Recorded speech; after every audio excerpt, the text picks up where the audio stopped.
50 เมกะเฮิรตซ์เจ้าวาดวัดสายหินเจ้ากราบนมัสการพระครูบาติกาสมัครญาณศิโลรองเจ้าวาดวัดสายหินเจ้าเจริญพรนาพิสมัยแล้วก็สวัสดีไอ้หนูสว่างเมฆแม่เจ้าครับผมวันนี้ครับพี่สมัยครับ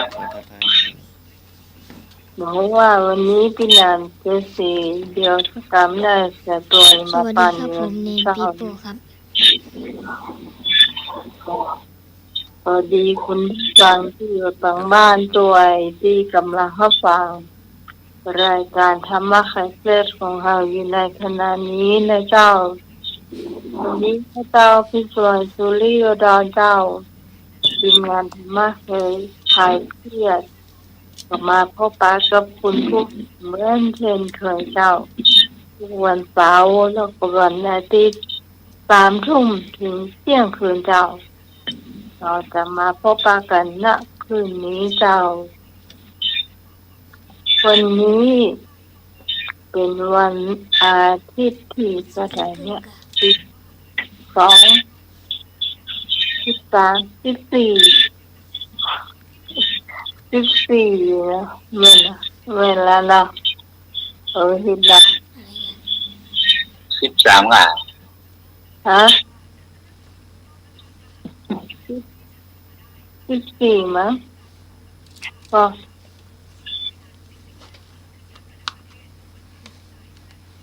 จำถูกแล้วเนี่ย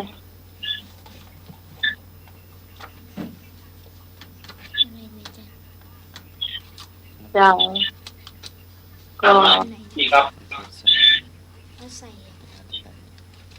นี่ครับสำหรับวันนี้คุณผู้ฟังอยากขอเพลงอย่างก็ขอมาได้ในเจ้าที่053-226-058แต่ว่าช่วงนี้เอาเพลงอะไรครับช่วงนี้นะเจ้าขอเพลงอะไรครับเดี๋ยวถ้าเธอปั๊บคิดจะได้อาจารย์สมัยยังมาได้รายงานตัวด้วย10 นิ้วอัญชลีวันทาที่ว่าขอนอบน้อมก้มกราบแด่องค์สมเด็จพระสัมมาสัมพุทธเจ้าพระพุทธพระธรรมพระสงฆ์พระอรหันต์ผู้บรรลุธรรมผู้ห่างไกลจากกิเลสและบรรลุธรรมทุกตนกับถวายความเคารพพระมหาเถรานุเถระผู้มีพระคุณผู้มีคุณูปการทุกรูปด้วยความเคารพอย่างสูงมีหลวงพ่อพระครูปริยัติยานุสัตหลวงพ่อพระครูโคสิทธิ์หลวงพ่อครูบาอาจารย์ทุกรูปมีหลวงพ่อพระครูสมุวิศวัตรวรกิจโจหลวงพ่อจ้าวาดวัดสายหินหลวงพ่อภูมิในการสถานีวิทยุพระพุทธศาสนาและวัฒนธรรมFM 104.50 เมกะเฮิรตซ์ที่เมตตาธรรมอย่างสูงแล้วก็สวัสดีอาจารย์เอาลักษ์ตัวเนื้อเจริญพรนาพิสมัยเจ้านมัสการเจ้าเจ้าเจริญพรลุงหนุ่ยครับ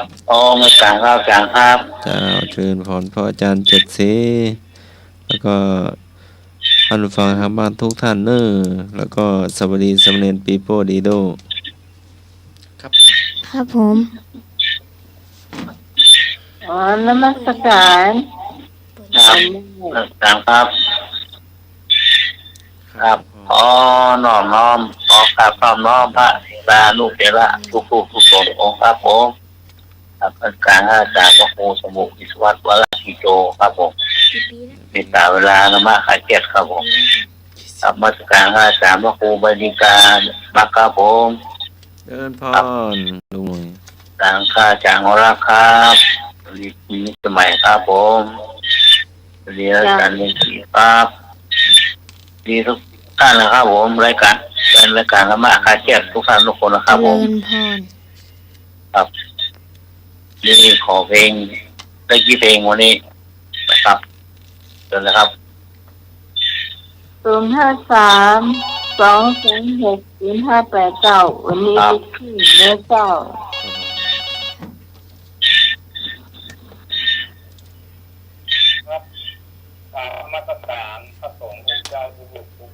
ครับผม โอ้นี่ครับ ขอให้ชงปาสร้างมาแล้ว แล้ว มาใครเครียดทุกท่านทุกคนเลยนะครับเอาวันนี้เอาเพลงรอสัญญาใจมดนังสิมันครับผมรอสัญญาใจมดนังสิมัน รอสัญญาใจโอ้เพลงนี้เหมือนเนอะ มดให้มดเด็กคนห้องนะครับเนอะครับ แม่รอสัญญาใจนี่ไม่ได้ฟังเมินแล้วเจ้า หมดแมงมันร้อง มดรังสิมัน หมดสมัครจะสมัครว่าหมดเนี่ย มดตะหน่อย เกินพอเกินพอ เจริญพร ครับ053-226-058ครับผม ไอ้ที่ตาแสนสมัครเยอะกี่โลครับผม เจริญพร อ้าวมาแล้วพะเยา เจริญ พี่ พ น้อง ร สมัยสุริยนต์ เจ้าสวัสดีเจ้า พี่นุ้ยสว่างเมฆ ครับผมดีครับเอครับ นี่ขอฟังเพลงของยงยุทธประสานใจ ยงยุทธยอด ผล ยง ทา ยุ ง ทธ ฟ้า ทางไทย ปลา เนาะ ทางหนอง เพลงอะไรนะ เพลงอะไรนะครับ ฝนสังฟ้าปลาทางหนอง ฝนสังขาป้าทั้ง ฮะ ฝนสัง ฝนสร้างฟ้าเนาะ ฝนสังฟ้า ฝนสังฟ้าปลาทางหนอง พาสร้างน้อง ฝนสั่งฟ้า คาสร้างหนองเนาะ ยงยุทธเที่ยวสันใสนะอาจารย์จะมา ครับยงยุทธเนาะยงยุทธเชื่อทันไทยเนาะ ครับผม เอาขอบคุณครับโอเพลงนี้ของมันนะแกนะครับ พันน้องน้อง ที่สาม เออ อันนี้ เจ้า ขอเป็นน้ำตาสาวเสด ช่างหนอง เออน้ำตาสาวเสดของละหงดาวกับดาวเดือน น้ำตาอะไรนะน้ำตาอะไรนะ ตา น้ำตาเลยนะครับ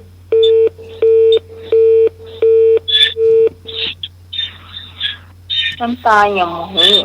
น้ำตาสาวโสดเกีย คือ น้องดาวสกาวเดือนเนี่ยพี่ฮอนนะ สวัสดีเจ้า ครับผมมาแล้วไม่ย่อย เรียนหน่อย ครับนี่ครับ เอาไว้ตาท่านอาจารย์สมาร์ทเจ้า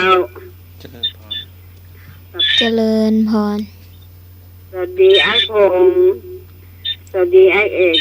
สวัสดีพี่พรน้องกรกมลแล้วก็คนงามหน้าใหม่เนี่ยเจ้า เจ้าสวัสดีเจ้า เอาเพลงฟ้าตาน้ำผึ้งเจ้า ท้าตาน้ำผึ้ง เจ้า ฮะ ท้าตา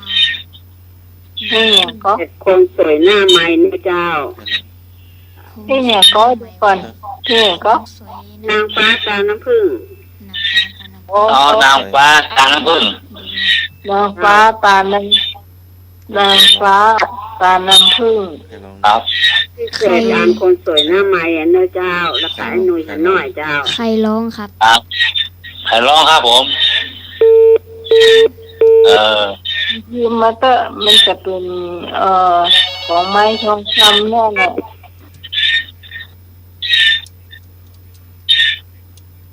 เพลงนี้มันจะต้องสวยมาด้วย มาตรการครับผมแฟนพันธ์แท้ครับ ครับผม วันนี้เอาเพลงที่คลายเครียดเนาะทรงเป็นคลายเครียดเลยครับธรรมะคลายเครียดครับเนาะ ครับ เอาเพลงอาตีสักกรครับเนาะของเพลินพรมแดนครับเนาะครับนมัสการครับ เดี๋ยวจากนางฟ้าตาน้ำผึ้งเนี่ย ขอต่อด้วยเพลงถึงปัญญาเนี่ย สัน เพลงสองเพลงนี้มันจะไปกันหมดได้ อติสันพร เจ้า สองเสือโนสันเอกสัน ครับผม ว้าว เจ้าเอาต่อเพลง อากาศ ฮะ ควงรักฝากลม สันคอน คน ว เดี น ยว รัก ก็ สังลม ควงรักฝากลม ทางท้องไง ไอเฟิร์นไม้ทองคำอ่ะ ไปเฟิร์นกะ เจ้า ห่วงรักหัวปักกะ ควงรักฝากลม หัวรับฝากลง วันรักฝากลม หัวรัก ควงรักฝากลม ฝากล ควร ม แท้ควรรักฝากลม เจ้า แม่ต้องร้องเนาะ อันน่ะอย่างก็ ร้องให้ฟังเห็นหน่อยเหรอ ใบเฟิร์นไม้ทองคำอ่ะ ใบเฟิร์นใบทองคำขึ้นบอก เจ้า เออ คือออกเขาเปิดก็จะห้องได้อยู่ก็เดี๋ยวนี้ก็ออก คอแต่กันเนี่ยมันได้อยู่เนาะขนาดสัญญาณ จาง สัญ บน ญาณ ฟ้าเนี่ยมันจะขึ้นมาเป็นอย่างเงี้ย อือหือ เจ้าเราคนอื่นไปขอแหม มีกี่เพลงแล้วเนี่ยเด่นน้อยนับกี่บาทได้กี่เพลงแล้ว อ้าวน้ำตาน้ำพึ่งนี่น้าไหมต่อจากว่าไงนะ ก็จะมีฟ้าตอนน้ำพึ่งจุดอับสัญญาณ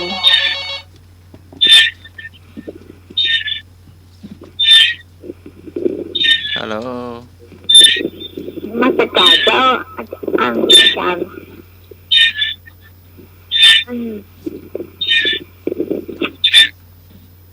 ย้ายจากของเพลงไม่น้อยเนาะคนเจ๊ได้แล้วของจอนที่ประจวบ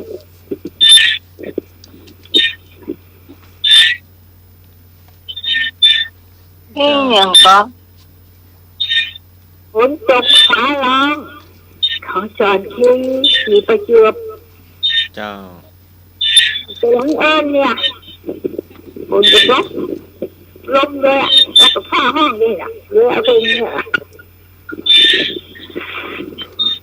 ทำไมเป็นการได้ยังทำไมให้เสียทุกคนเนอะ ครับ ครับผม อาจารย์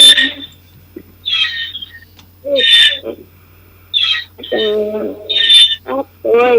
อันนั้นต่อนะโอ้ยแล้วเรียนรักโดยให้ต้องเรียนชมรู้สึกไปเด้อ ครับ เนี่ยคงจะไม่ได้ยินมั้งเพราะว่าอยู่ มาใครเสียทุกคน ครับ ให้สวัสดีเจ้า ครับ ครับ เราฟังว่า ไม่ได้ยินนะ ฝนตกบ้านน้อง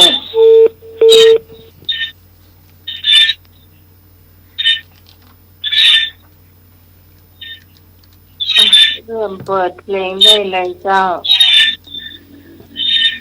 ใครจะขอเพลงก็ดูเวลาก่อนเนาะเจ้า